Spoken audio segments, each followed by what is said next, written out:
달빛처럼 포근한 옛 이야기, 월명야담입니다. 오늘도 건강과 웃음이 늘 함께 하시길 바랍니다. 구독과 좋아요로 함께 해주시면 더 많은 이야기를 들려드릴 수 있습니다. 자, 이제 달빛 같은 이야기 속으로 함께 걸어가 보겠습니다. 조선 후기 충청도 어느 고을에는 강씨 대감댁이 있었습니다. 대대로 내려온 부와 권세로 마을 사람들이 고개를 조아리는 양반가였지요. 이 집의 대감 강인호는 오래 벼슬을 지낸 인물로 근엄하고 냉정한 성품을 지녔습니다. 슬하의 아들 강윤철과 딸 강세화가 있었는데 특히 아들은 아버지를 빼닮아 오만하고 성질이 급했지요. 이 집에 임재현이라는 머슴이 있었습니다. 26살의 청년으로 3년 전 강씨댁에 들어온 이후 줄곧 이 집 일을 거들고 있었지요. 재현은 일을 할 때마다 늘 느릿느릿했고 물건을 자주 떨어뜨리기도 했습니다. 사람들의 말을 한 번에 알아듣지 못해 같은 지시를 몇 번이고 되풀이 들어야 했지요. 그래서 강씨댁 식솔들은 모두 재현을 바보로 여겼습니다. 이놈아, 장작을 마당에 쌓으라 했거늘 어째 헛간에다 쌓고 있느냐. 재현은 고개를 기울이며 멍한 눈빛으로 대답했습니다. 예, 마당에 쌓으라 하셨습니까? 헛간에 쌓으라 하신 줄 알았습니다. 일을 시킨 행랑아범은 혀를 차며 돌아섰지요. 재현은 이런 식으로 매일같이 일을 그르치곤 했습니다. 어느 가을날 대청마루 아래서 재현이 마당을 쓸고 있었습니다. 비질을 하면서도 자꾸만 엉뚱한 곳만 쓸어내는 통에 먼지만 날렸지요. 그때 대청에서 도련님 강윤철이 친구들과 이야기를 나누고 있었습니다. 재현의 모습을 본 윤철은 코웃음을 치며 말했지요. 저 바보 좀 보게나. 하루 종일 그런 식으로 비질을 해봐야 마당이 깨끗해질 리가 있나. 친구들도 재현을 보며 킥킥 웃었습니다. 재현은 머리를 벅벅 긁으며 연신 헤헤 웃을 뿐이었지요. 그러나 재현의 눈빛 깊숙한 곳에는 그 누구도 알아채지 못하는 예리함이 숨어 있었습니다. 그는 일부러 모든 행동을 느리게 하고 사람들이 시키는 일을 제대로 이해하지 못하는 척했던 것입니다. 밤이 되면 재현은 자신의 좁은 방에서 촛불을 켜고 작은 글씨로 무언가를 적곤 했습니다. 강씨댁에서 오간 이야기, 출입한 사람들의 이름, 은밀히 주고받은 물건들까지 모두 기록했지요. 재현에게는 이곳에 들어온 목적이 따로 있었습니다. 10년 전 재현의 아버지가 억울하게 죽었고 그 죽음에 강씨 집안이 깊이 연루되어 있다는 의심을 품고 있었던 것입니다. 아버지는 작은 향리였는데 어느 날 갑자기 죄인으로 몰려 옥에 갇혔다가 그곳에서 목숨을 잃었지요. 당시 어린 나이였던 재현은 아버지가 무슨 죄를 지었는지도 알지 못한 채 하루아침에 호러미와 단둘이 남게 되었습니다. 어머니는 재현에게 늘 이렇게 말했지요. 내 아버지는 결코 죄 지은 사람이 아니다. 억울하게 돌아가셨단다. 그러나 어머니도 자세한 사정은 알지 못했습니다. 다만 당시 강씨 대감댁이 그 사건과 관련이 있다는 소문만 들었을 뿐이었지요. 어머니마저 세상을 떠난 후 재현은 혼자 살아남아 진실을 밝혀야겠다고 다짐했습니다. 글을 익히고 산수를 배워 자신의 능력을 갈고 닦았지요. 그리고 3년 전 마침내 바보 행세를 하며 강씨댁 머슴으로 들어올 수 있었습니다. 재현은 낮에는 어눌한 바보로 지냈지만 밤이면 낮 동안 들은 모든 것을 되새기며 기록했습니다. 강씨댁의 작은 움직임 하나하나가 언젠가는 실마리가 될 것이라 믿었기 때문입니다. 겨울이 다가올 무렵이었습니다. 재현은 헛간에서 짚을 정리하고 있었는데 도련님 강윤철이 친구 하나를 데리고 헛간 앞을 지나가고 있었지요. 재현은 짚을 나르다가 일부러 발을 헛디뎌 그대로 넘어졌습니다. 집더미가 사방으로 흩어졌지요. 윤철은 그 모습을 보고는 화를 버럭 냈습니다. 이 멍청한 놈아, 제대로 하는 일이 하나도 없구나. 윤철은 재현에게 다가가 발길질을 했습니다. 재현은 바닥을 굴렀지요. 친구는 말렸지만 윤철은 멈추지 않았습니다. 일도 제대로 못하면서 밥이나 축내고 있으니 어디 두고 볼 수가 있어야지. 재현은 얼굴을 감싸고 고개를 조아렸습니다. 죄송합니다, 도련님. 다시는 이런 실수 안 하겠습니다. 윤철은 코웃음을 치고는 떠나갔습니다. 재현은 쓰라린 몸을 일으켜 다시 짚을 모았지요. 하지만 그의 얼굴에는 분노의 빛이 서렸습니다. 언젠가는 이 모든 모욕을 갚아주리라 다짐했지요. 그날 밤 재현은 방에 돌아와 옷을 벗었습니다. 등과 다리에는 시퍼런 멍이 들어 있었지요. 재현은 그 상처를 어루만지며 조용히 말했습니다. 조금만 더 참자. 조금만 더 견디면 진실이 보일 것이다. 한편 강시댁 안채에서는 송미정이라는 여인이 살고 있었습니다. 강인호 대감의 조카딸로 어린 나이에 부모를 잃고 이 집에 얹혀 살게 된 처지였지요. 아직 혼처도 정해지지 않아 날마다 눈치를 보며 살아야 했습니다. 미정은 조용하고 신중한 성품이었는데 남들이 보지 못하는 것을 잘 보는 재주가 있었습니다. 어느 날 미정은 우연히 재현이 마당에서 일하는 모습을 보게 되었습니다. 재현은 물동이를 나르다가 발을 헛디뎌 넘어졌지요. 사람들은 또 바보짓을 한다며 웃었지만 미정은 그 순간 재현의 눈빛을 보았습니다. 넘어지는 찰나 재현의 눈에는 지극히 또렷하고 차가운 빛이 스쳐 지나갔던 것입니다. 미정은 직감했지요. 저 사람은 절대 바보가 아니다. 그날 이후 미정은 재현을 유심히 관찰하기 시작했습니다. 그러나 아무에게도 이 사실을 말하지 않았지요. 입을 잘못 놀렸다가는 재현에게도 자신에게도 해가 될 것이 분명했기 때문입니다. 미정은 재현이 무슨 이유로 이곳에서 바보 행세를 하는지 궁금했지만 그저 지켜볼 뿐이었습니다. 강세화는 강인호 대감의 외동딸이었습니다. 부잣집 교수답게 교만하고 까다로운 성미를 지녔지요. 세화는 재현을 볼 때마다 비웃으며 말했습니다. 저런 바보가 어찌 사람 노릇을 하는지 모르겠네. 짐승만도 못한 것이. 재현은 세화의 말에도 늘 희죽희죽 웃기만 했습니다. 그러나 속으로는 세화의 모든 말과 행동을 기억해 두었지요. 어느 추운 겨울밤이었습니다. 재현은 마루 아래에서 장작불을 지피고 있었는데 사랑채에서 강인호 대감과 윤철이 나누는 이야기가 들려왔지요. 재현은 귀를 기울였습니다. 아버지, 요즘 고을 아전들이 자꾸 옛날 일을 들먹입니다. 귀찮은 일이옵니다. 신경 쓰지 마라. 그 일은 이미 오래전에 묻힌 것이니라. 증거도 없고 말도 없으니 누가 알겠느냐. 재현의 심장이 뛰기 시작했습니다.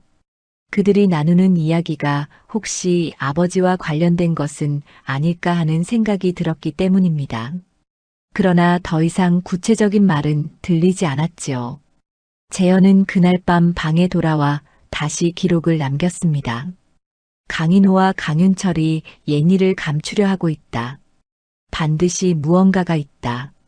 그리고 재현은 더욱 조심스럽게 강시댁의 움직임을 살피기 시작했습니다. 얼마 후 재현은 마루를 닦다가 우연히 사랑채 장롱 아래 떨어진 종이 쪽지 하나를 발견했습니다. 글씨가 작고 흐릿해서 알아보기 어려웠지만 재현은 촛불을 켜고 자세히 들여다보았지요.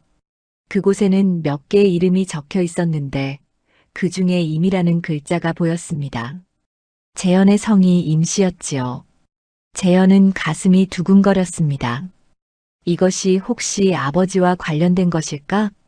그러나 쪽지는 너무 낡고 희미해서 더 이상 알아볼 수가 없었습니다.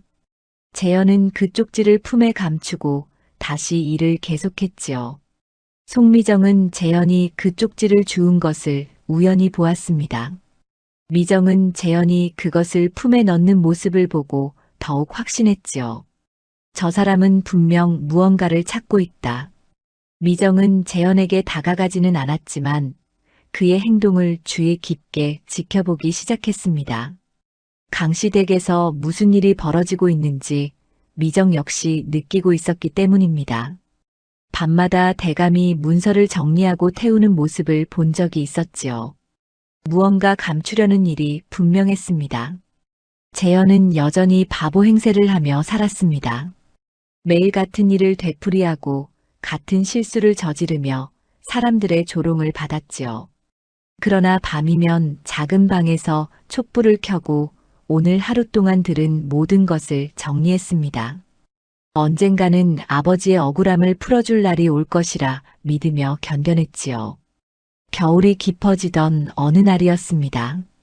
재현은 부엌에서 물을 깃다가 강윤철과 강세화가 나누는 대화를 우연히 듣게 되었습니다. 오라버니, 요즘 아버지께서 밤마다 무언가를 태우시던데 무슨 일이신가요? 쓸데없는 것 태우시는 게야. 내가 알 바 아니니 신경 쓰지 마라. 하지만 뭔가 불안해 보이시던데요. 입 닥치고 내 일이나 하거라. 재현은 그 대화를 듣고 마음속으로 생각했습니다. 강인호가 무언가를 태우고 있다. 그것이 혹시 아버지와 관련된 증거는 아닐까? 그날 밤 재현은 잠을 이루지 못했습니다. 사랑채 쪽을 바라보며 대감이 무엇을 태우는지 보려고 했지만 멀리서는 알 수가 없었지요. 재현은 앞으로 더욱 조심스럽게 행동해야겠다고 다짐했습니다. 며칠 후 재현은 헛간에서 지게를 손질하고 있었습니다. 그때 헛간 밖에서 낯선 목소리가 들렸지요. 재현이가 여기 있다 하던데. 재현은 고개를 들었습니다. 헛간 문 앞에는 남루한 옷을 입은 중년의 사내가 서 있었습니다. 재현은 그를 알아보았지요. 조동이라는 이름의 떠돌이 선비였습니다. 과거에는 가명에서 문서 기록을 맡았던 하급 관리였다고 들었지요. 재현은 주위를 살피고는 조용히 그를 헛간 안으로 들였습니다. 어찌 이곳까지 오셨습니까? 조동이는 낮은 목소리로 말했습니다. 자네 아버지 일로 왔네.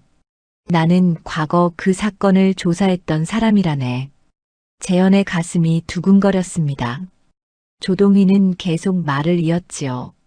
당시 강씨 집안의 방해로 결론을 내리지 못했네. 하지만 나는 자네 아버지가 억울하게 돌아가셨다는 것을 알고 있었네. 그래서 자네를 찾아온 것이라네. 재현은 조동이의 손을 꽉 잡았습니다. 정말이십니까? 그렇다면 저를 도와주실 수 있으신가요? 그렇게 하고 싶네. 그때 밝히지 못한 진실을 이제라도 함께 밝혀보세. 재현은 눈물이 날 것 같았습니다. 오랜 시간 혼자 견뎌왔는데 이제 함께할 사람이 생긴 것입니다. 조동이는 재현에게 조용히 말했지요. 앞으로 내가 자네를 도울 것이네. 하지만 조심해야 하네. 강씨 집안은 힘이 세니까. 알겠습니다. 제가 무엇을 해야 할까요?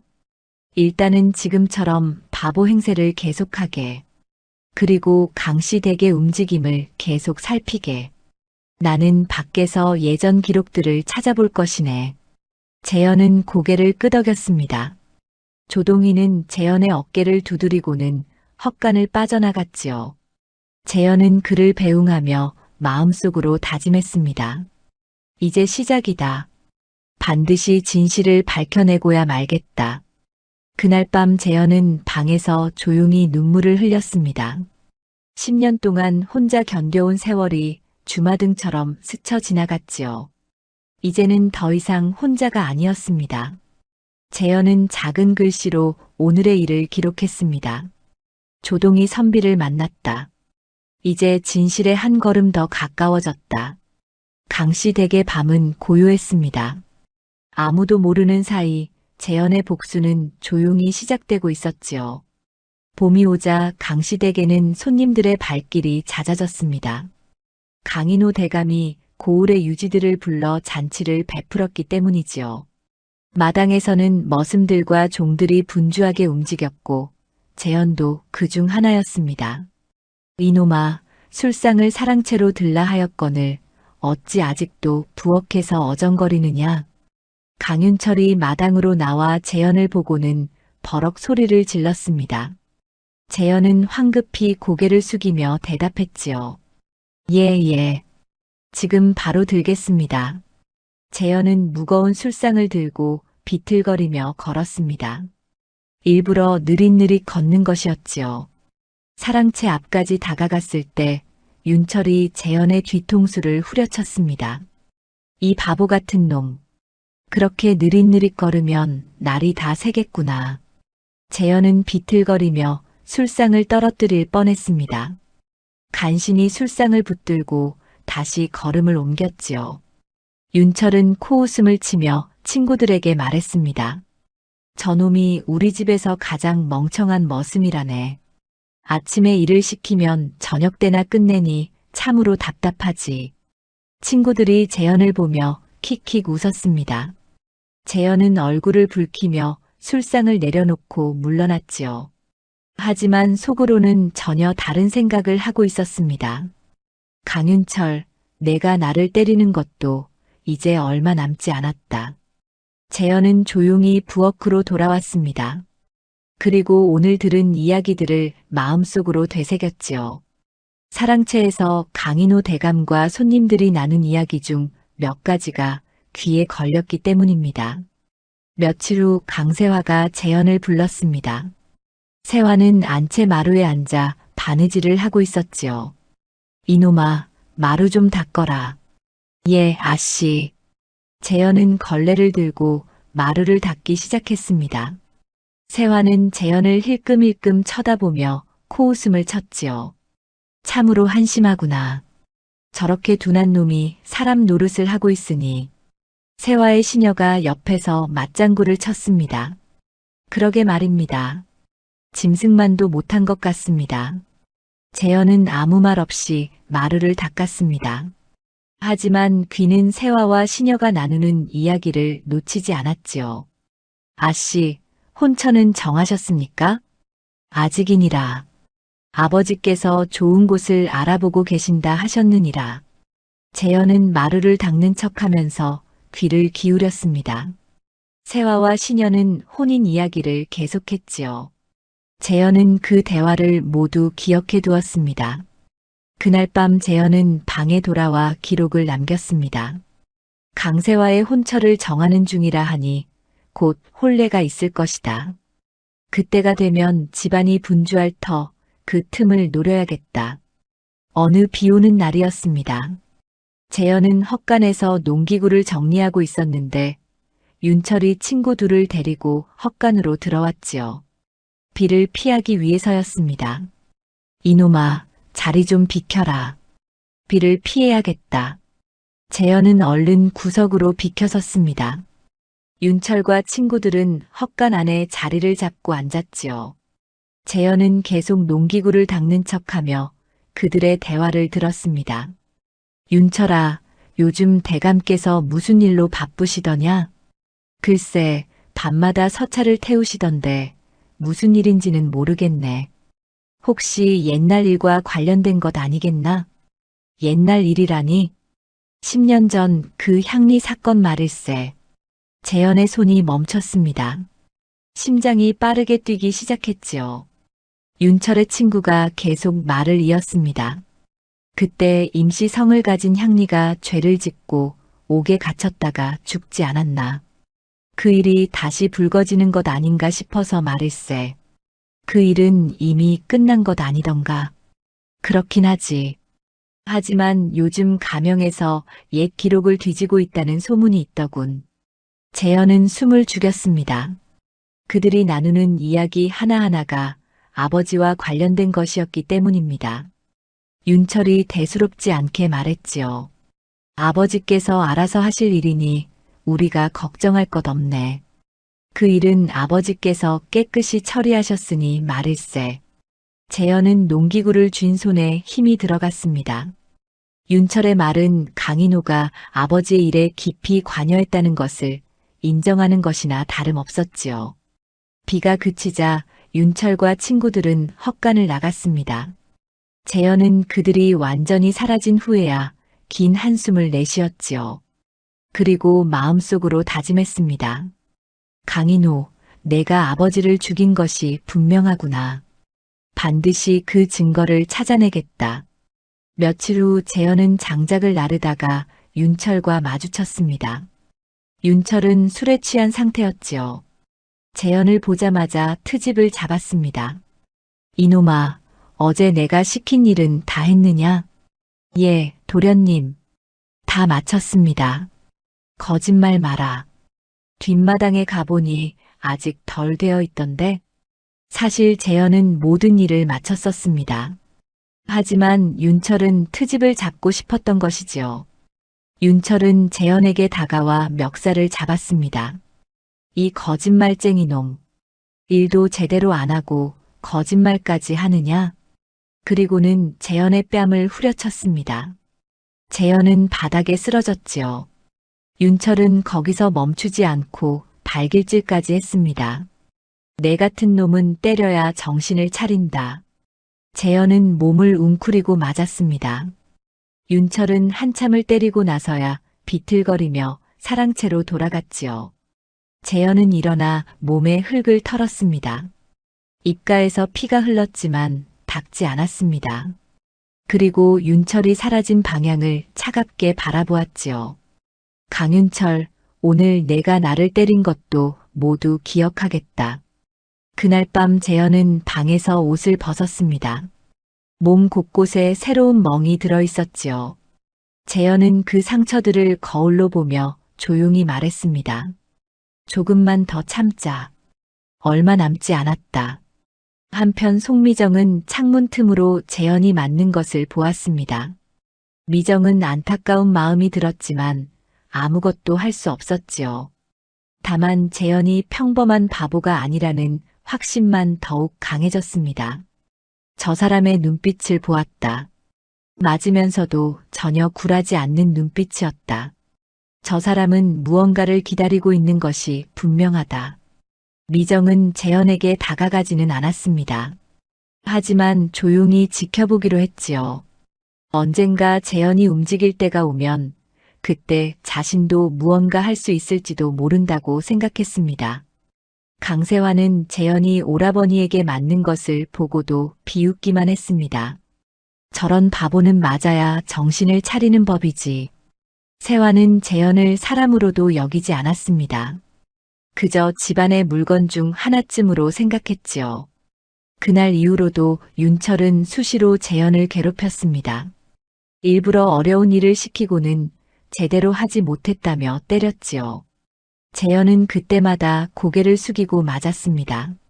하지만 마음속으로는 모든 것을 기록하고 있었습니다. 조동희는 가끔 헛간 근처를 지나가며 재현에게 눈빛으로 신호를 보냈습니다. 재현도 조용히 고개를 끄덕였지요. 두 사람은 말없이 서로를 이해하고 있었습니다. 때가 오고 있다. 재현은 밤마다 작은 글씨로 기록을 남겼습니다. 강윤철이 저지른 폭력, 강세화가 뱉은 모멸의 말, 강인호가 숨기려는 과거의 흔적들. 모든 것이 재현의 기록 속에 쌓여가고 있었지요. 봄이 깊어질수록 강시댁의 분위기는 더욱 화려해졌습니다. 하지만 그 화려함 뒤에는 썩은 비밀이 숨어 있었고 재현은 그것을 하나씩 드러낼 준비를 하고 있었습니다. 여름이 시작될 무렵이었습니다. 강시댁에는 밤마다 이상한 기운이 감돌았지요. 재현은 자신의 방에서 사랑채 쪽을 바라보고 있었습니다. 강인호 대감의 방에서는 밤늦도록 촛불이 꺼지지 않았지요. 재현은 조용히 방을 나와 사랑채 근처로 다가갔습니다. 바보처럼 보이기 위해 평소에는 밤에 돌아다니지 않았지만 오늘만큼은 달랐습니다. 사랑채 뒤편 어두운 곳에 몸을 숨기고 창문 틈으로 안을 들여다보았지요. 강인호는 책상 앞에 앉아 오래된 장부를 펼쳐놓고 있었습니다. 그리고 하나하나 살피더니 일부 장부를 골라내어 화로에 집어넣기 시작했지요. 종이가 타들어가는 냄새가 밤 공기에 퍼졌습니다. 재현은 숨을 죽이고 그 모습을 지켜보았습니다. 강인호의 얼굴에는 불안한 빛이 역력했지요. 손이 떨리는 것도 보였습니다. 장부를 태우면서도 계속 주위를 두리번거렸습니다. 강인호, 내가 태우는 것이 바로 증거로구나. 재현은 마음속으로 생각했습니다. 하지만 더 이상 가까이 다가갈 수는 없었지요. 들키면 모든 것이 수포로 돌아갈 터였습니다. 재현은 조용히 자신의 방으로 돌아왔습니다. 다음 날 아침 재현은 사랑채 뒤편을 청소하라는 지시를 받았습니다. 일부러 느릿느릿 비지를 하며 어젯밤 강인호가 서 있던 곳 근처를 샅샅이 살폈지요. 그리고 화로 옆 틈새에서 작은 종이 조각 하나를 발견했습니다. 종이는 반쯤 타고 남은 것이었습니다. 재현은 재빨리 그것을 주워 소매 안에 감췄지요.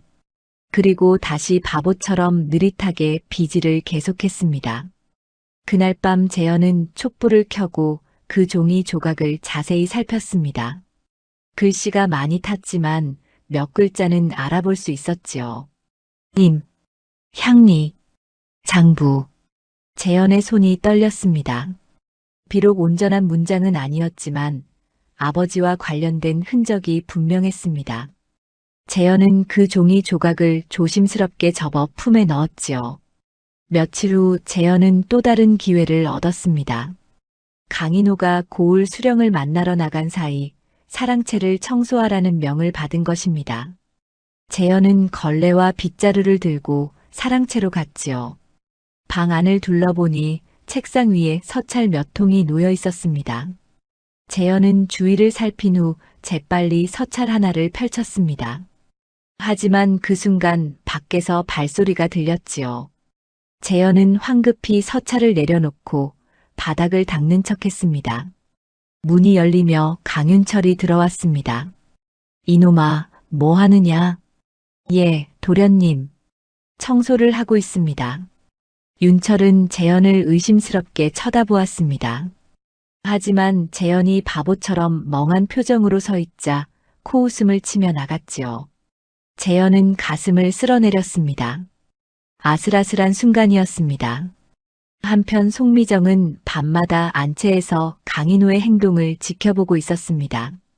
미정의 방은 사랑채가 보이는 곳에 있었기 때문에 창문 너머로 강인호가 무언가를 태우는 모습이 보였지요. 대감께서 무언가를 감추고 계신다. 예전부터 느껴왔지만 이제는 확실하다. 미정은 혼잣말로 중얼거렸습니다. 그리고 문득 재현의 얼굴이 떠올랐지요. 재현도 무언가를 알고 있는 것 같았습니다. 어느 날 미정은 우물가에서 재현과 마주쳤습니다. 재현은 물을 깃고 있었지요. 미정은 잠시 망설이다가 재현에게 다가갔습니다. 물 좀 뜨게. 예, 아씨. 재현은 바가지에 물을 떠서 미정에게 건넸습니다. 미정은 물을 마시는 척하며 재현을 물끄러미 바라보았지요. 재현은 여전히 멍한 표정을 짓고 있었습니다. 하지만 미정은 느낄 수 있었습니다. 그 눈 속에 숨겨진 예리함을. 그대, 이 집에 온 지 얼마나 되었느냐? 3년 되었습니다, 아씨. 그동안 고생이 많았겠구나. 재현은 아무 대답 없이 고개만 끄덕였습니다. 미정은 더 이상 묻지 않았지요. 하지만 재현에게 조용히 말했습니다. 조심하거라. 이 집은 겉으로 보이는 것과 다르니. 재현은 미정을 빤히 쳐다보았습니다. 순간 두 사람의 눈빛이 마주쳤지요. 미정은 재현의 눈에서 이해하는 빛을 보았습니다. 재현은 고개를 숙이며 말했습니다. 명심하겠습니다, 아씨. 그리고 물동이를 들고 부엌으로 돌아갔습니다. 미정은 재현의 뒷모습을 한참 바라보았지요. 저 사람은 분명 무언가를 찾고 있다. 그리고 나도 이 집의 비밀을 알고 싶다. 며칠 후 재현은 조동희를 다시 만났습니다. 헛간 뒤편에서였지요. 조동희는 재현에게 조용히 물었습니다. 무엇을 찾았는가? 장부 조각을 하나 찾았습니다. 아버지 이름이 희미하게 보이더이다. 재현은 품에서 탄 종이 조각을 꺼내 보였습니다. 조동희는 그것을 자세히 살펴보더니 고개를 끄덕였지요. 이것만으로는 부족하네. 더 확실한 증거가 필요하네. 알고 있습니다. 강인호가 밤마다 장부를 태우고 있으니 서둘러야 할 것 같습니다. 내가 예전 기록을 더 찾아보겠네. 자네도 계속 조심하며 살피게. 조동희는 재현의 어깨를 두드리고 떠났습니다. 재현은 다시 헛간으로 돌아가 일을 계속했지요. 그날 밤 재현은 또다시 사랑채 근처를 살폈습니다. 강인호는 역시나 무언가를 태우고 있었습니다. 재현은 조금 더 가까이 다가가 보려 했지만 갑자기 뒤에서 인기척이 들렸지요. 재현은 황급히 몸을 숨겼습니다. 어둠 속에서 누군가가 사랑채 쪽으로 걸어가고 있었습니다. 자세히 보니 송미정이었지요. 미정은 재현이 숨은 곳에서 조금 떨어진 나무 뒤에 몸을 숨겼습니다. 그리고 사랑채 쪽을 물끄러미 바라보고 있었지요. 재현은 놀랐습니다. 미정도 강인호를 지켜보고 있었던 것입니다. 두 사람은 서로의 존재를 모른 채 어둠 속에서 강인호를 지켜보았습니다. 강인호는 마지막 장부를 태우고 나서야 촛불을 끄고 잠자리에 들었지요. 미정이 먼저 자리를 떴습니다. 재현도 조용히 자신의 방으로 돌아갔습니다. 그리고 오늘 본 것을 기록했지요. 강인호가 계속해서 장부를 태우고 있다. 시간이 얼마 없다. 서둘러야 한다. 그리고 송미정이라는 여인도 무언가를 의심하고 있는 것 같다. 재현은 촛불을 끄고 누웠습니다. 어둠 속에서 아버지의 얼굴이 떠올랐지요. 아버지, 조금만 기다려 주십시오. 곧 진실을 밝혀내겠습니다. 강씨 댁의 밤은 깊어갔습니다. 겉으로는 평온해 보였지만 그 안에서는 비밀과 의심이 소용돌이치고 있었지요. 그리고 그 중심에는 복수를 준비하는 재현과 진실을 찾으려는 미정이 있었습니다. 가을이 깊어가던 어느 날이었습니다. 재현은 장터에 심부름을 갔다가 돌아오는 길이었지요. 마을 어귀에서 낯익은 모습을 발견했습니다. 조동희였습니다. 조동희는 재현을 보고 눈짓을 했습니다. 두 사람은 아무도 없는 숲길로 들어갔지요. 조동희는 품에서 낡은 보자기를 꺼냈습니다. 자네를 찾아온 이유가 있네. 무슨 일이십니까? 조동희는 보자기를 펼쳤습니다. 안에는 오래된 문서 몇 장이 들어 있었지요. 이것들을 보게. 10년 전 자네 아버지 사건 당시 내가 몰래 베껴둔 기록이네. 재현은 떨리는 손으로 문서를 받아들었습니다. 첫 장을 펼치자 아버지의 이름이 보였지요. 임시 향리 제덕이라고 적혀 있었습니다. 당시 자네 아버지는 관아의 장부를 관리하는 일을 하고 있었네. 그런데 어느 날 갑자기 장부를 조작했다는 죄목으로 잡혀갔지. 장부를 조작했다니요? 그렇네. 하지만 그것은 누명이었네. 내가 조사해보니 실제로 장부를 조작한 것은 따로 있었지. 재현의 심장이 빠르게 뛰었습니다. 조동희는 계속해서 설명했지요. 당시 강인호 대감은 관아에 세금을 빼돌리고 있었네. 그것을 자네 아버지가 발견했지. 그래서 강인호는 오히려 자네 아버지를 죄인으로 몰아 입을 막아버린 것이네. 그렇다면 증거는 어디에 있습니까? 그것이 문제라네. 당시 장부는 모두 불타버렸고 나는 일부만 베껴둔 것이네. 하지만 이것만으로는 강인호를 벌할 수 없네. 재현은 문서를 꼭 쥐었습니다. 눈에서 눈물이 흘렀지요. 그럼 어떻게 해야 합니까? 강인호가 숨겨둔 원본 장부를 찾아야 하네. 그것만 있으면 모든 것을 밝힐 수 있네. 조동희는 재현의 어깨를 붙잡았습니다. 자네 아버지는 정말로 결백했네. 나는 그것을 확신하네. 하지만 당시 강인호의 힘이 너무 컸고 나는 하급 관리에 불과했네. 그래서 막지 못했지. 선비님은 잘못이 없으십니다. 오히려 이렇게 도와주시니 감사할 따름입니다. 두 사람은 잠시 말없이 서 있었습니다. 조동희가 다시 입을 열었지요. 내가 예전 기록을 더 찾아보았는데 당시 자네 아버지와 함께 일했던 아전이 하나 더 있었네. 그 사람은 지금 어디에 있습니까? 이웃 고을로 옮겨갔다고 들었네. 내가 찾아가서 이야기를 들어볼 생각이네. 재현은 고개를 끄덕였습니다. 조동희는 품에서 또 다른 종이를 꺼냈습니다. 이것은 당시 옥에 갇혔던 사람들의 명단이네. 자네 아버지 외에도 몇 명이 더 있었네. 모두 강인호와 관련된 일로 옥에 갇혔다가 죽었지. 재현은 그 명단을 보며 이를 악물었습니다. 아버지만 억울한 것이 아니었습니다. 여러 사람이 강인호 때문에 목숨을 잃었던 것이지요. 강인호, 내가 저지른 죄가 이렇게나 많았구나. 재현은 마음속으로 중얼거렸습니다. 조동희는 재현의 어깨를 다시 한번 두드렸지요. 서두르지 마라. 조급하면 실수하게 되네.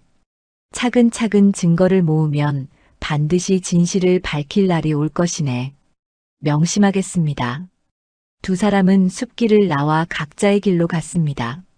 재현은 강시댁으로 돌아가며 오늘 들은 이야기를 머릿속으로 정리했지요. 아버지는 결백했다. 강인호가 모든 것을 꾸민 것이다. 이제 확신할 수 있다. 그날 밤 재현은 조동휘에게 받은 문서들을 방바닥 밑에 숨겼습니다. 그리고 새로운 계획을 세우기 시작했지요. 강인호의 방에서 원본 장부를 찾아내야 했습니다. 며칠 후 재현은 사랑채를 청소하다가 책장 뒤편에서 이상한 것을 발견했습니다. 벽에 작은 틈이 있었지요. 손을 넣어보니 안쪽이 비어 있었습니다. 여기에 무언가를 숨겨두는 것이 틀림없다. 재현은 더 이상 살피지 못했습니다. 누가 올까 조심스러웠기 때문이지요. 하지만 중요한 단서를 찾은 것은 확실했습니다. 그날 저녁 재현은 부엌에서 일을 거들고 있었습니다. 그때 송미정이 물을 뜨러왔지요. 미정은 재현 옆을 지나가며 작은 목소리로 말했습니다. 밤에 사랑채 뒤편에서 만나자. 재현은 놀라 미정을 쳐다보았습니다. 하지만 미정은 아무 일 없다는 듯 물을 떠서 나갔지요. 밤이 되자 재현은 약속 장소로 갔습니다. 미정이 이미 와 있었습니다. 두 사람은 어둠 속에서 마주 섰지요. 너가 무엇을 찾고 있는지 알고 있다. 미정이 먼저 말을 꺼냈습니다. 재현은 아무 대답도 하지 않았지요. 미정이 계속 말했습니다. 나도 이 집의 비밀을 알고 싶다. 도와줄 수 있다. 왜 그러십니까? 나도 이 집에서 살면서 많은 것을 보았다. 대감께서 깨끗한 분이 아니라는 것을 알고 있다. 그리고 그대가 평범한 바보가 아니라는 것도. 재현은 잠시 망설였습니다. 미정을 믿어도 되는지 확신할 수 없었지요. 하지만 미정의 눈빛은 진지했습니다. 내가 본 것이 있다. 대감께서 밤마다 무언가를 태우시는 것을 말이다. 그리고 사랑채에 비밀 공간이 있다는 것도 안다. 아씨께서 어찌 그것을? 나도 오래 살다 보니 알게 되었다. 그대도 그것을 찾고 있는 것 아니냐? 재현은 더 이상 숨길 수 없었습니다. 고개를 끄덕였지요. 제 아버지가 10년 전 억울하게 돌아가셨습니다. 강인호 대감이 그 일에 관여했다는 것을 알아냈습니다. 미정은 재현의 말을 조용히 듣고 있었습니다. 그렇다면 더욱 조심해야 한다. 대감은 힘이 센 분이시다. 잘못하면 그대도 위험해질 것이다. 각오는 되어 있습니다. 좋다. 그렇다면 내가 도와주겠다. 나는 안채를 드나들 수 있으니 더 많은 정보를 얻을 수 있을 것이다. 두 사람은 잠시 말없이 서 있었습니다. 달빛이 두 사람을 비추고 있었지요. 하지만 아무에게도 말하지 마라. 특히 아씨나 도련님께는 절대로. 물론입니다. 미정은 고개를 끄덕이고 안채로 돌아갔습니다. 재현은 미정의 뒷모습을 바라보며 생각했지요. 송미정, 그대가 진심으로 도와주길 바란다. 재현은 자신의 방으로 돌아와 오늘 있었던 일을 기록했습니다. 조동희 선비가 귀한 문서들을 가져왔다. 아버지의 결백이 증명되었다. 이제 원본 장부만 찾으면 된다. 그리고 송미정이라는 여인이 함께하기로 했다. 조심해야겠지만 도움이 될 것 같다. 재현은 촛불을 끄고 누웠습니다. 이제 혼자가 아니었습니다. 조동희와 미정이 함께하고 있었지요. 복수는 조금씩 구체화되고 있었습니다. 겨울이 코앞까지 다가온 어느 날이었습니다. 조동희가 다시 강시댁 근처에 나타났지요. 재현은 나무를 하러 가는 척하며 숲속에서 조동희를 만났습니다. 조동희는 흥분한 얼굴로 재현을 맞았습니다. 자네, 큰일이네. 결정적인 증거를 찾았네. 정말입니까? 조동희는 품에서 낡은 장부 하나를 꺼냈습니다. 표지가 헤어지고 곳곳이 찢어진 장부였지요. 이것을 보게. 이웃 고을에서 자네 아버지와 함께 일했던 아전을 찾아갔네. 그 사람이 위험을 무릅쓰고 이것을 숨겨두었다더군. 재현은 떨리는 손으로 장부를 받아들었습니다. 펼쳐보니 강인호의 이름과 함께 빼돌린 세금 내역이 빼곡히 적혀 있었지요. 이것이 바로 당시 강인호가 조작한 장부의 원본이네. 자네 아버지가 이것을 발견했고 강인호는 이것을 숨기기 위해 자네 아버지를 죄인으로 만든 것이네. 재현은 장부를 꼭 껴안았습니다. 눈물이 흘러내렸지요. 아버지. 드디어 아버지의 결백을 증명할 수 있습니다. 조동희는 재현의 어깨를 다독였습니다. 하지만 이것만으로는 부족하네. 강인호가 숨겨둔 장부도 함께 찾아야 하네. 두 장부를 대조해야 완벽한 증거가 되는 것이네. 알겠습니다. 제가 반드시 찾아내겠습니다. 조동희는 품에서 또 다른 문서를 꺼냈습니다. 그리고 이것은 당시 옥에 갇혔던 자네 아버지의 진술서네. 아전이 몰래 베껴두었던 것이라네. 재현은 아버지의 글씨를 보며 또다시 눈물을 흘렸습니다. 진술서에는 아버지가 억울함을 호소하는 내용이 담겨 있었지요. 이 모든 것을 관찰사께 올려야 하네. 그러면 강인호를 벌할 수 있을 것이네. 두 사람은 증거들을 안전한 곳에 숨기기로 했습니다. 재현은 장부와 문서들을 기름종이에 싸서 방바닥 밑 깊은 곳에 감춰두었지요. 며칠 후 송미정이 재현을 찾아왔습니다. 빨래터에서였지요. 미정은 주위를 살피고는 재현에게 조용히 말했습니다. 어젯밤 대감의 방에 들어갈 일이 있었다. 그때 무언가를 보았다. 무엇을 보셨습니까? 책장 뒤편에 작은 문이 있었다. 대감께서 급히 나가시는 바람에 제대로 닫지 못하셨던 것 같다. 재현의 눈빛이 반짝였습니다. 미정이 본 것이 바로 재현이 찾던 비밀 공간이었던 것이지요. 그 안에 무엇이 있었습니까? 자세히 보지는 못했다. 하지만 오래된 장부들이 쌓여 있는 것 같았다. 재현은 고개를 끄덕였습니다. 이제 확실해졌습니다. 강인호가 숨긴 증거가 바로 그곳에 있었던 것이지요. 어떻게 하면 그것을 꺼낼 수 있겠습니까? 미정은 잠시 생각하더니 말했습니다. 보름 후에 아씨의 혼례가 있다. 그날은 집안이 온통 분주할 것이다. 그때를 노려야 할 것 같다. 고맙습니다, 아씨. 조심하거라. 들키면 목숨이 위태로울 것이다. 미정은 빨랫감을 들고 자리를 떠났습니다. 재현은 미정의 말을 곱씹으며 계획을 세우기 시작했지요. 그날 밤 재현은 조동희를 다시 만났습니다. 조동희에게 미정이 알려준 정보를 전했지요. 좋은 기회로군. 홀레나를 이용하는 것이 최선이네. 하지만 위험합니다. 들키면 모든 것이 수포로 돌아갑니다. 그렇기에 더욱 신중해야 하네. 내가 그날 고을 관아에 먼저 알려두겠네. 자네가 증거를 확보하는 즉시 관속들이 달려올 수 있도록 말일세. 재현은 조동희의 계획에 동의했습니다. 두 사람은 세세한 부분까지 논의했지요. 며칠 후 강세화의 혼례 준비가 시작되었습니다. 강씨 댁은 온통 들썩였지요. 혼수를 준비하고 손님을 맞을 채비를 하느라 모두가 바빴습니다. 재현도 여느 때보다 더 많은 일을 해야 했습니다. 하지만 재현은 오히려 기뻤지요. 분주한 틈을 타서 사랑채를 자유롭게 드나들 수 있었기 때문입니다. 혼례 사흘 전 재현은 사랑채 청소를 맡게 되었습니다. 강인호가 혼례 준비를 감독하러 나간 사이였지요. 재현은 기회를 놓치지 않았습니다.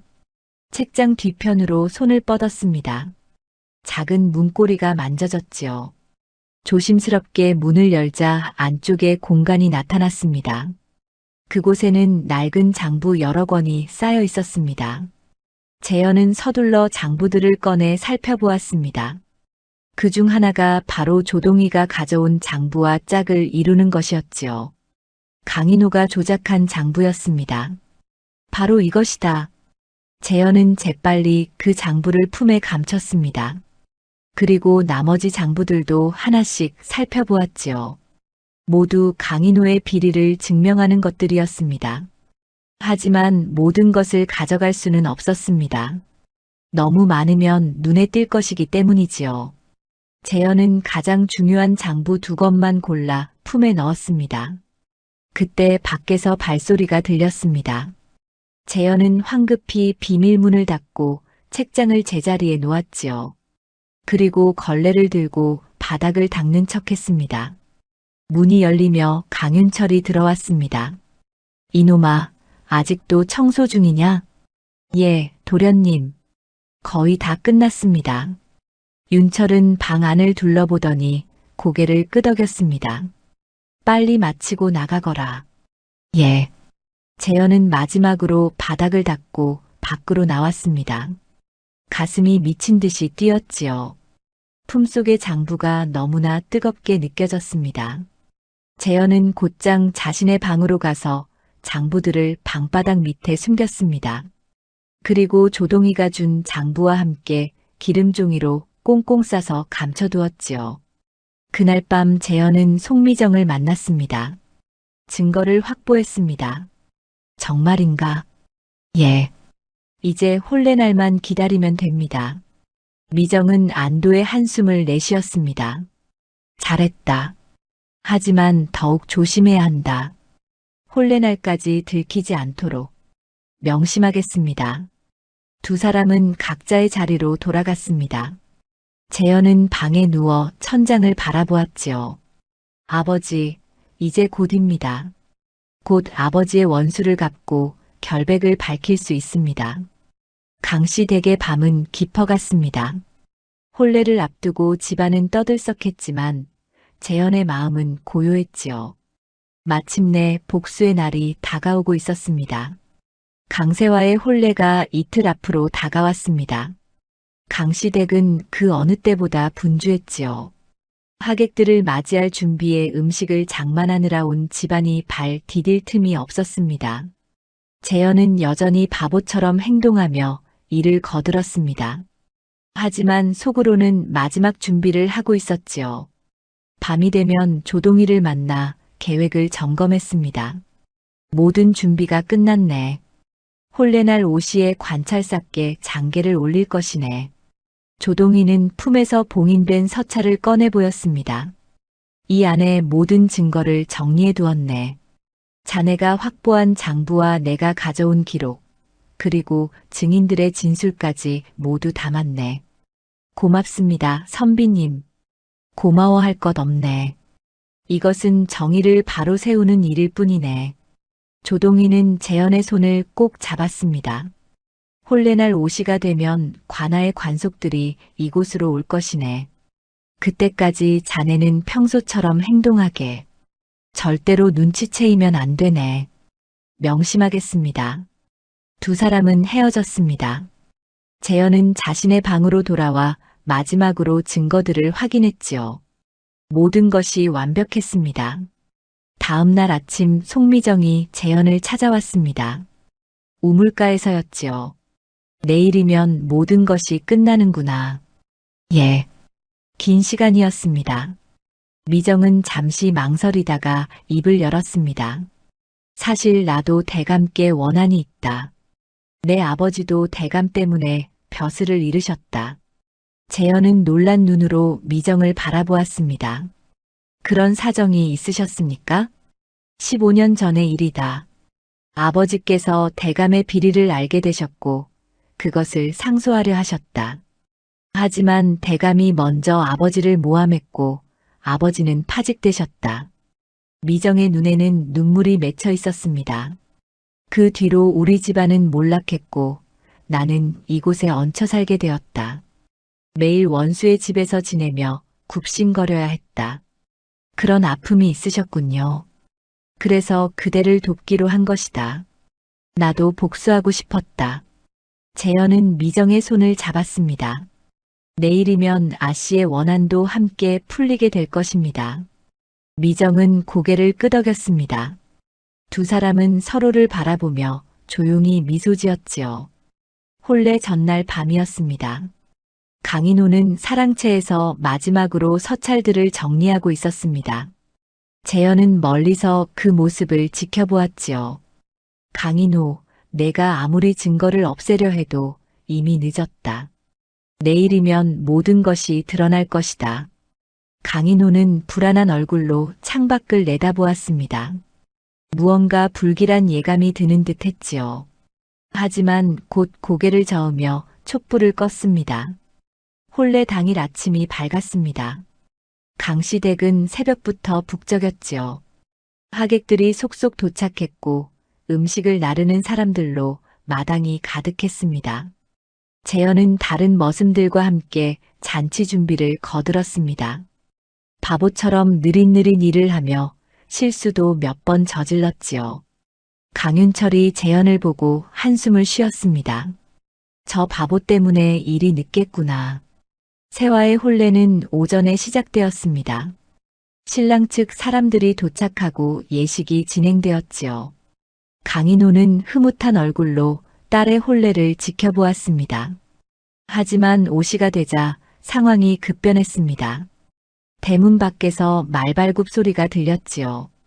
곧이어 관아의 관속들이 무리지어 들어왔습니다. 관찰사명에 따라 강인호 대감을 잡아들이러 왔다. 관속의 우렁찬 목소리가 마당에 울려 퍼졌습니다.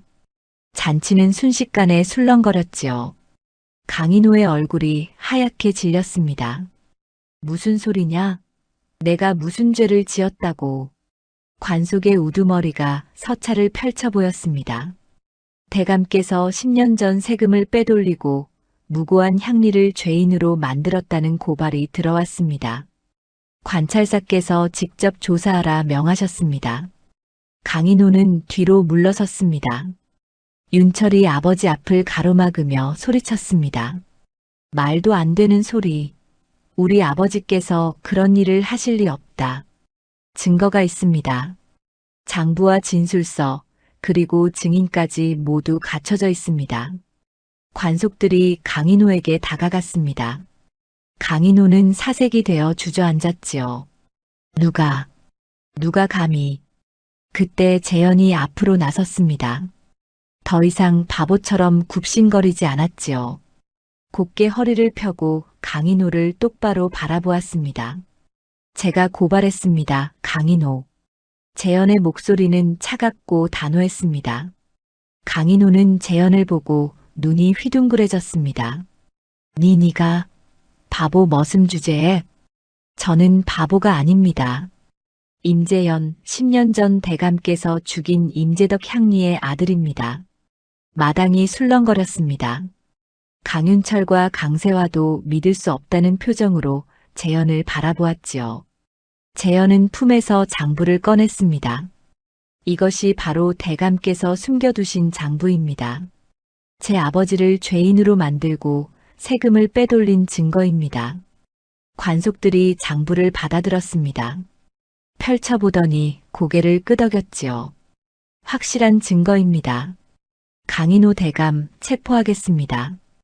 관속들이 강인호를 결박했습니다. 강인호는 고개를 떨구고 말이 없었지요. 모든 것이 끝났다는 것을 알았기 때문입니다. 윤철이 재현에게 달려들려 했지만 관속들이 막아섰습니다. 네 이놈, 감히 우리 집안을. 도련님도 조사받으셔야 할 것입니다. 비리 은폐에 가담한 정황이 있습니다. 관속들은 윤철도 함께 끌고 갔습니다. 세화는 그 자리에 주저앉아 울기 시작했지요. 화려하던 혼례는 순식간에 비극으로 변했습니다. 송미정은 멀리서 그 광경을 지켜보며 눈물을 흘렸습니다. 드디어 복수를 이룬 것입니다. 재현은 하늘을 올려다보았습니다.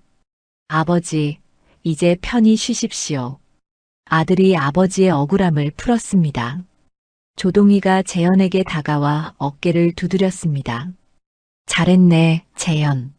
자네 아버지께서 자랑스러워 하실 것이네. 재현은 조용히 눈물을 흘렸습니다. 3년의 인내와 고통이 마침내 결실을 맺은 순간이었지요. 강인호와 강윤철이 끌려간 후 관찰사의 명으로 본격적인 조사가 시작되었습니다. 관속들은 강시댁을 샅샅이 뒤졌지요. 사랑채의 비밀 공간에서 숨겨진 장부들이 모두 드러났습니다.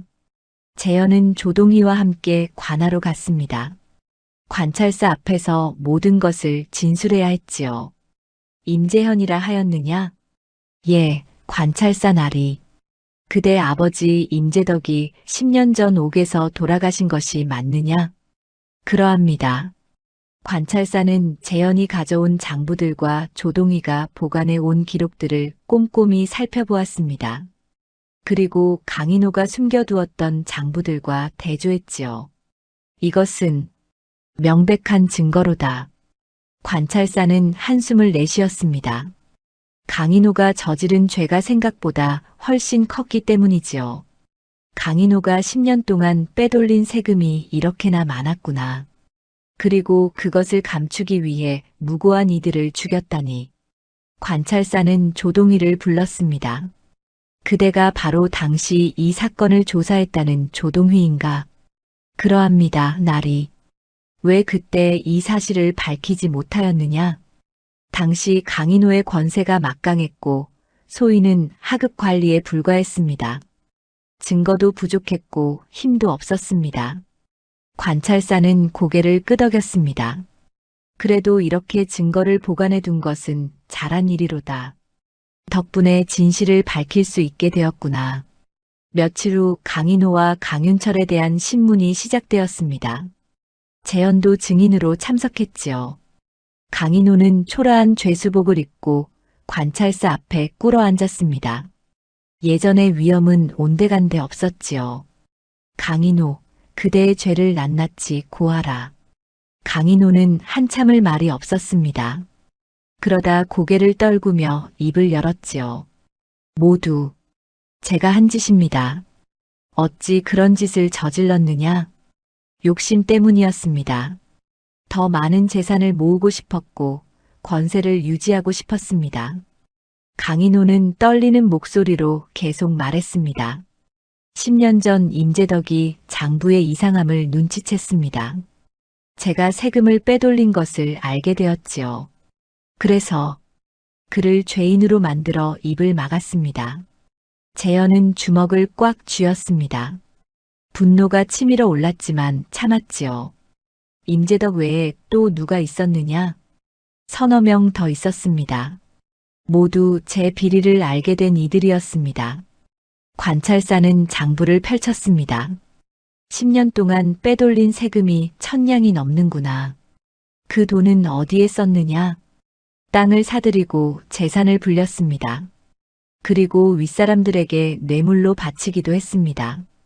관찰사의 얼굴이 굳었습니다. 강인호의 죄는 생각보다 훨씬 무거웠지요. 이어서 강윤철에 대한 신문이 시작되었습니다.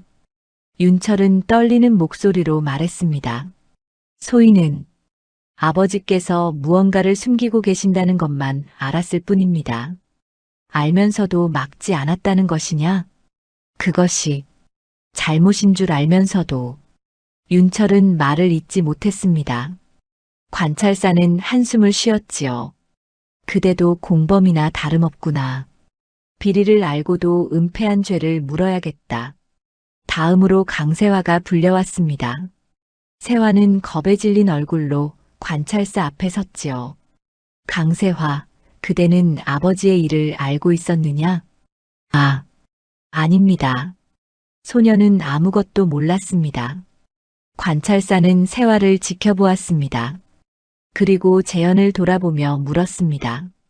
임재현, 그대가 보기에는 어떠하냐? 재현은 잠시 세화를 바라보았습니다. 세화는 자신을 그토록 멸시하고 조롱했던 여인이었지요. 하지만 재현은 고개를 저었습니다. 저도 아씨께서 아무것도 모르셨던 것으로 압니다. 다만 오라버니께서는 알고 계셨습니다. 관찰사는 고개를 끄덕였습니다. 그렇다면 강세화는 죄가 없으니 풀어주어라.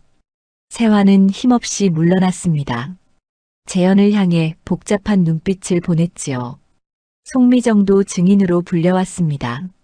미정은 당당하게 앞으로 나섰습니다. 송미정이라 하였느냐? 그대가 임재현을 도왔다고 들었는데. 그러합니다, 나으리. 어찌하여 그를 도왔느냐?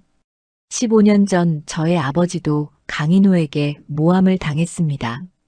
그 원한을 갚고 싶었습니다. 미정은 자신의 사연을 모두 말했습니다.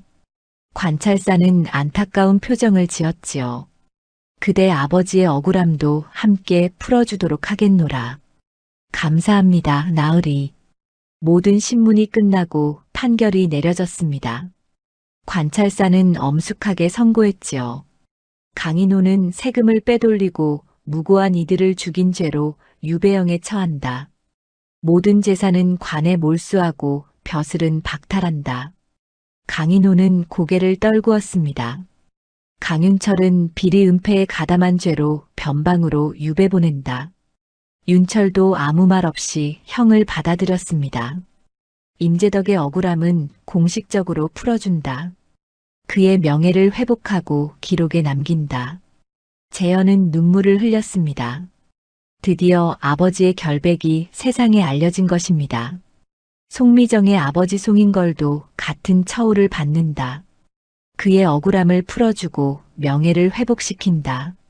미정도 눈물을 흘리며 절을 올렸습니다. 관아를 나온 재현은 하늘을 올려다보았습니다. 맑게 갠 하늘이 보였지요.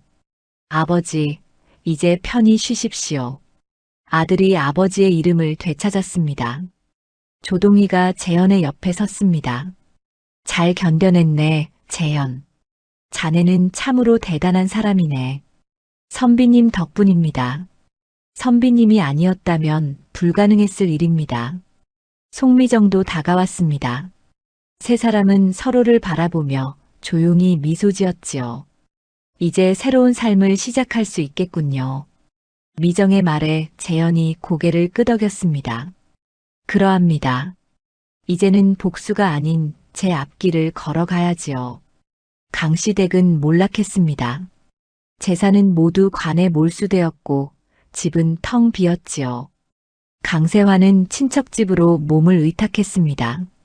화려했던 가문은 하루아침에 무너진 것입니다. 재현은 강씨댁을 마지막으로 바라보았습니다. 3년 동안 고통받았던 곳이지만 이제는 아무 감정도 들지 않았지요.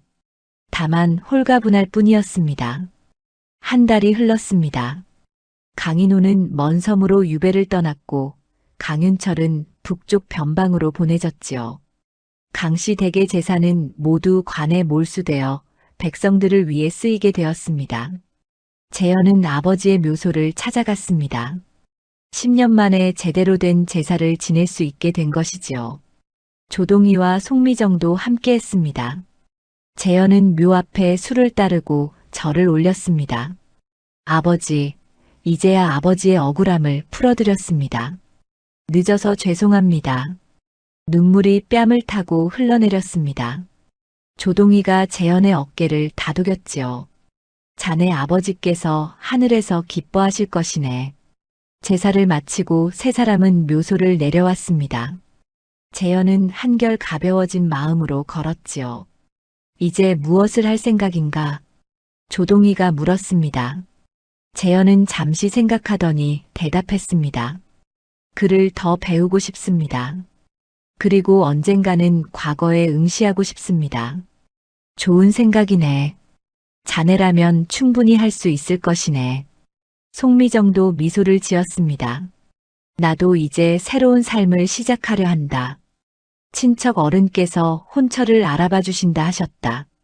축하드립니다, 아씨. 세 사람은 마을로 돌아왔습니다. 마을 사람들은 재현을 보며 반겼지요. 강인호의 악행이 밝혀지면서 재현은 마을의 영웅이 되어 있었습니다. 재현이가 대단한 일을 해냈구먼. 그 오랜 시간을 참고 견뎠다니 기특한 일이지. 재현은 사람들의 칭찬에 겸손하게 고개를 숙였습니다. 며칠 후 관찰사가 재현을 불렀습니다. 재현이 관하로 가니 관찰사가 반갑게 맞아주었지요. 임재현, 그대에게 상을 내리고자 한다. 상이라니요? 그대의 용기와 인내 덕분에 큰 비리가 밝혀졌다. 이것은 나라를 위한 일이니 마땅히 포상해야 하느니라. 관찰사는 재현에게 은자 100냥과 함께 추천서를 건넸습니다. 이 추천서를 가지고 한양으로 가거라. 그대의 재능을 펼칠 기회를 주고 싶구나. 재현은 깊이 절을 올렸습니다. 과분한 은혜입니다, 나으리. 과분하지 않다. 그대는 그럴 자격이 있느니라. 재현은 관할을 나와 조동희를 찾아갔습니다. 조동희는 기뻐하며 말했지요. 잘 되었구나. 이제 자네는 새로운 길을 갈 수 있게 되었네. 선비님께서는 어찌하실 생각이십니까? 나는 이곳에 머물 생각이네. 이 고을에도 바로 잡아야 할 일들이 많으니 말일세. 두 사람은 술 한 잔을 나누었습니다. 오랜 시간 함께 싸워온 동지였지요. 자네를 만난 것이 내 인생의 큰 행운이었네. 조동희의 말에 재현이 고개를 저었습니다. 제가 더 감사드려야 할 분은 선비님이십니다. 다음 날 재현은 송미정을 만났습니다. 마을 어귀에서였지요. 한양으로 가신다고 들었습니다. 예. 새로운 시작을 하려 합니다. 미정은 재현을 바라보며 조용히 말했습니다. 그동안 함께해서 고마웠습니다. 그대가 아니었다면 나도 평생 원한을 품고 살았을 것입니다. 저야말로 아씨의 도움이 없었다면 불가능했을 일입니다. 두 사람은 잠시 말없이 서 있었습니다. 따뜻한 봄바람이 불어왔지요. 좋은 인연 만나시길 바랍니다. 그대도 한양에서 큰 뜻을 이루시길. 미정은 돌아섰습니다. 재현은 미정의 뒷모습을 한참 바라보았지요. 보름이 지난 후 재현은 한양으로 떠날 준비를 마쳤습니다. 마을 사람들이 재현을 배웅하러 나왔지요. 재현아, 한양 가서 출세하거라. 꼭 과거에 급제하길 바란다. 재현은 사람들에게 하나하나 절을 올렸습니다. 그리고 마지막으로 아버지의 묘소를 향해 절을 했지요. 아버지, 다녀오겠습니다. 아버지의 이름을 빛낼 수 있도록 열심히 하겠습니다. 재현은 짐을 메고 한양으로 가는 길을 나섰습니다. 뒤돌아보니 조동희가 손을 흔들고 있었지요. 재현도 손을 흔들어 답했습니다. 한양까지는 열흘이 넘는 여정이었습니다. 재현은 걸으며 지난 3년을 되돌아보았지요. 고통스럽고 힘든 시간이었지만 그 덕분에 더 강해질 수 있었습니다. 이제는 복수가 아닌 내 꿈을 위해 살아가리라. 한양에 도착한 재현은 관찰사의 추천서를 가지고 성균관을 찾아갔습니다. 그곳에서 학문을 닦을 수 있게 된 것이지요. 재현은 밤낮으로 글을 읽고 공부했습니다. 예전에 바보 행세를 하며 숨겨두었던 재능을 마음껏 발휘했지요. 스승들도 재현의 총명함에 감탄했습니다. 3년이 흘렀습니다. 재현은 과거 시험에 응시했지요. 그리고 마침내 급제했습니다. 재현의 이름이 방에 붙었을 때 많은 사람이 축하해 주었습니다. 재현은 다시 고향으로 내려가 아버지 묘소에 합격 소식을 전했습니다. 아버지, 아들이 해냈습니다. 이제 아버지처럼 바른 관리가 되겠습니다. 조동희도 달려와 재현을 축하했습니다. 내 믿음이 틀리지 않았지. 자네는 훌륭한 사람이 되었네. 재현은 첫 벼슬로 한 고을의 사또가 되었습니다. 그곳에서 백성들을 위해 헌신했지요. 아버지가 억울하게 죽은 것을 기억하며 절대로 비리를 저지르지 않았습니다. 세월이 흘러 재현은 높은 벼슬에까지 올랐습니다. 하지만 여전히 초심을 잃지 않았지요. 백성을 위하는 마음과 정의를 지키는 것을 최우선으로 삼았습니다. 송미정은 좋은 혼처를 만나 행복하게 살았습니다. 가끔 재현에게 편지를 보내 안부를 물었지요. 조동희는 고향 마을에서 아이들을 가르치며 여생을 보냈습니다. 강세환은 친척집에서 조용히 살았습니다. 화려했던 과거는 사라지고 검소한 생활을 하게 되었지요. 하지만 그 덕분에 오히려 마음의 평화를 얻을 수 있었습니다. 재현은 가끔 밤하늘의 별을 보며 생각했습니다. 복수는 끝났지만 새로운 삶이 시작되었다. 이제는 아버지가 자랑스러워할 사람이 되어야 한다.